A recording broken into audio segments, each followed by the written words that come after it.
باب المیت یسمع خفق النعال، میت جوتوں کی آواز سنتی ہے.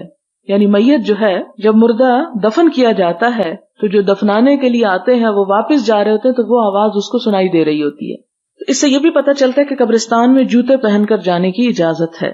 حدثنا عیاش حدثنا عبد الاعلی حدثنا سعید وقال لی خلیفۃ حدثنا ابن زریع حدثنا سعید عن قتادہ عن انس رضی اللہ عنہ عن النبی صلی اللہ علیہ وسلم قال العبد اذا وضع فی قبرہ، کہ انسان جب اپنی قبر میں رکھ دیا جاتا ہے، وتولی اور اس سے منہ موڑ لیا جاتا ہے، وذهب اصحابہ اور اس کے ساتھی چل پڑتے ہیں، چلے جاتے ہیں، حتی انہ لیسمع قرع نعالہم، یہاں تک کہ وہ ان کے جوتوں کی آواز کو سنتا ہے.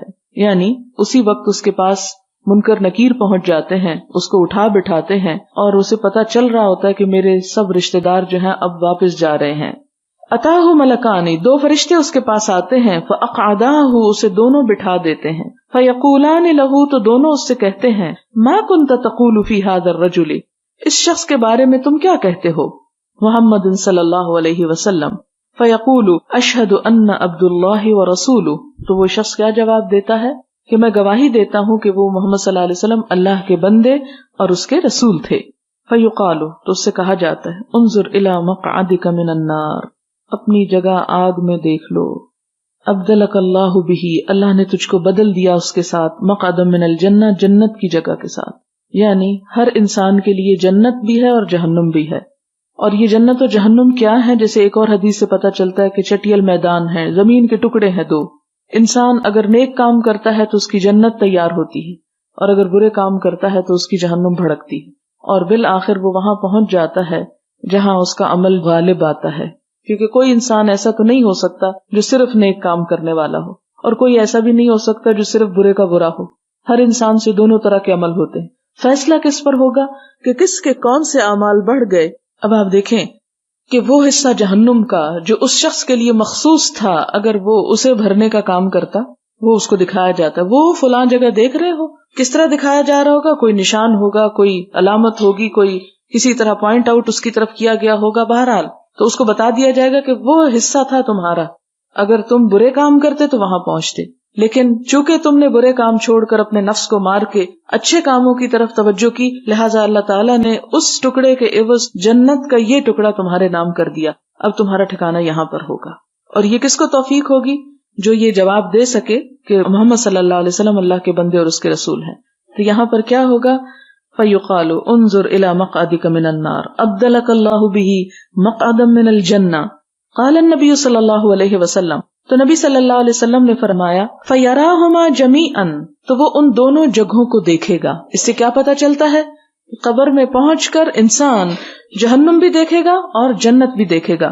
وَأَمَّا الْكَافِرُ أَوِ الْمُنَافِقُ، جہاں تک کافر اور منافق کا تعلق ہے، فَيَقُولُ لَا أَدْرِي، کہے گا مجھے نہیں پتا، میں نہیں جانتا.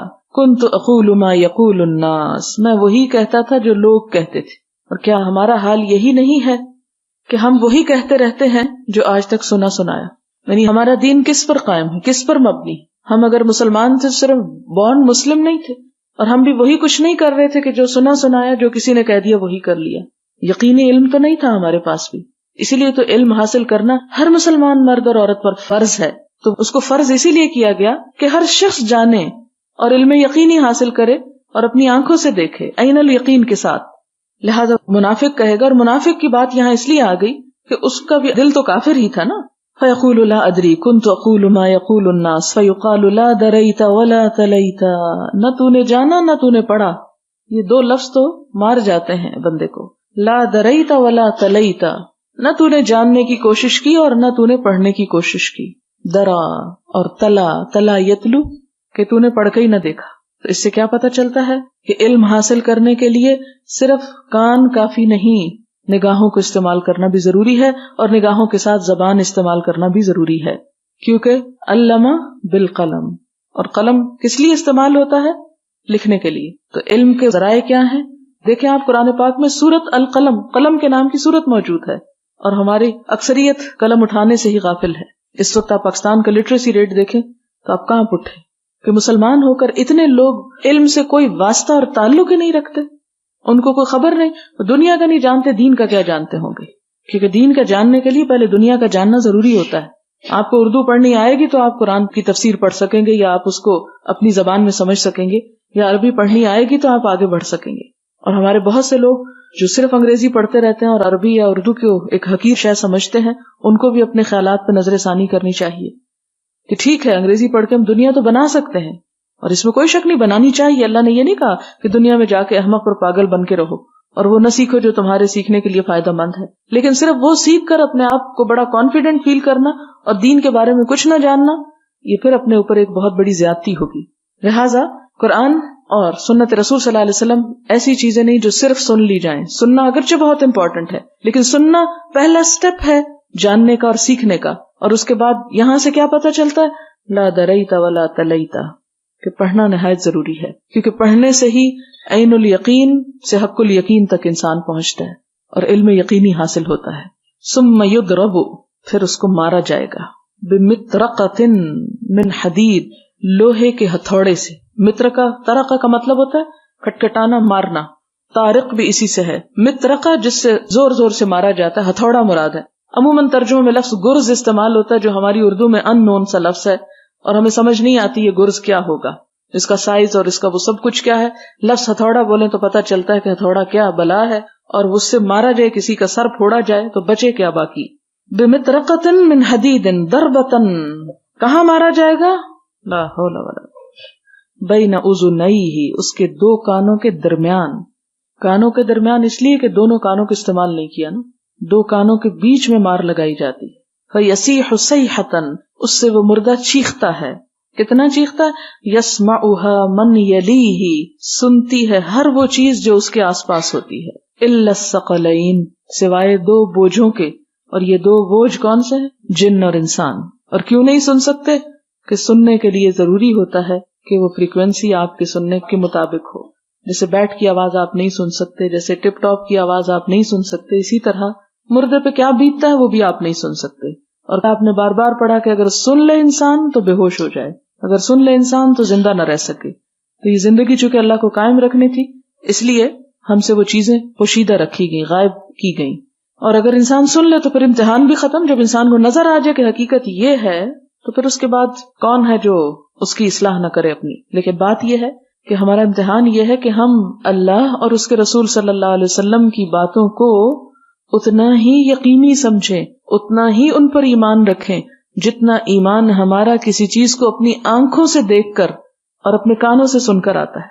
اب دیکھیں کہ وہ چیزیں جو ہماری آنکھ دیکھتی ہے اس کو تو ہم مان لیتے ہیں۔ مثلا میری آنکھ دیکھ رہی ہے کہ آج دھوپ نکلی ہوئی ہے، آنکھ پر تو مجھے بڑا ایمان ہے، بڑا اعتماد ہے، جبکہ بارہا آنکھ دھوکہ بھی کھا جاتی ہے۔ چیز کچھ ہوتی ہے، ہم اس کو کچھ اور سمجھ لیتے ہیں، ہوتا ہے نا ایسے۔ لیکن اللہ کے رسول صلی اللہ علیہ وسلم، ان پر کیا میرا ایمان اتنا ہے جتنا میرا اپنی آنکھ پر اور اپنے کان پر اور اپنی زبان پر؟ اتنا تو نہیں ہے۔ آپ کوئی بات بتاتے ہیں تو ماننے میں تردد ہوتا ہے، کوئی عام انسان بات بتائے جو میرے کان سن لے تو اس کو میں یقین کر لیتی ہوں، ہو سکتا ہے اس کو بھی میں نے درست نہ سمجھا ہو۔ تو ایمان دراصل کیا ہے کہ انسان ہر چیز سے بڑھ کر ان پہ یقین کرے کہ میری آنکھ دھوکہ کھا سکتی ہے، میرے کان دھوکہ کھا سکتے ہیں، میرے دل میں ایک غلط بات آ سکتی، لیکن جو کچھ آپ صلی اللہ علیہ وسلم ہیں اور جو کچھ آپ نے بتایا اس میں سے کچھ بھی ایسا نہیں کہ جو ناقابل یقین ہو یا جسے چھوڑا جا سکتا ہو۔ ایمان کیا ہے کہ اللہ اور اس کے رسول اور ملائکہ اور آخرت اور کتاب کو ایسا مان لینا جس طرح ہم یہ مانتے ہیں کہ سورج نکلا ہوا ہے، یا اس سے بھی بڑھ کر مان لینا۔ کیونکہ دنیا میں سب کام کس چیز پر منحصر ہیں؟ ایمان ہی پر تو ہے۔ جس چیز پہ آپ بھروسہ کرتے ہیں اس کو آپ آنکھیں بند کر کے کر لیتے ہیں۔ مثلاً آپ کو پتا کہ پانی آپ کو نقصان نہیں دے گا، آپ آنکھیں بند کر کے پی لیتے ہیں۔ لیکن اگر پتا ہو کہ یہ ایسا پانی ہے کہ جس میں جراثیم ہے تو آپ نہیں پی سکتے اس کو۔ تو جب ہمیں یقین ہے کہ آپ صلی اللہ علیہ وسلم صادق اور امین تھے، صرف ہمیں نہیں بلکہ ان کے دشمنوں کو بھی یقین تھا، تو پھر اس کے بعد تو کوئی مسئلہ رہ ہی نہیں جاتا۔ جب ہمیں یقین ہوتا ہے کہ ایک ڈاکٹر ہمارا ہمدرد ہے تو ہم اس کے سامنے اپنا دل کھول کے رکھ دیتے ہیں۔ یعنی دل کھولنا ایک تو زبان سے کھولنا ہوتا ہے نا، اور ایک یہ ہے کہ لٹرلی آپریٹ کروانے کو تیار ہو جاتے ہیں۔ اور صرف مسلمانوں سے نہیں، غیر مسلموں پہ زیادہ اعتماد اور یقین ہوتا ہے، وہاں تک پہنچ جاتے ہیں کہ وہ جو چاہیں ہمارے دل کے ساتھ کر دیں، اور بڑا پیسہ خرچ کر کے پہنچ جاتے ہیں، کیونکہ زندگی چاہیے نا۔ لیکن کیا آخرت کی زندگی ہم کو نہیں چاہیے؟ اور اس کے لیے کس پر اعتماد کرنا ہے؟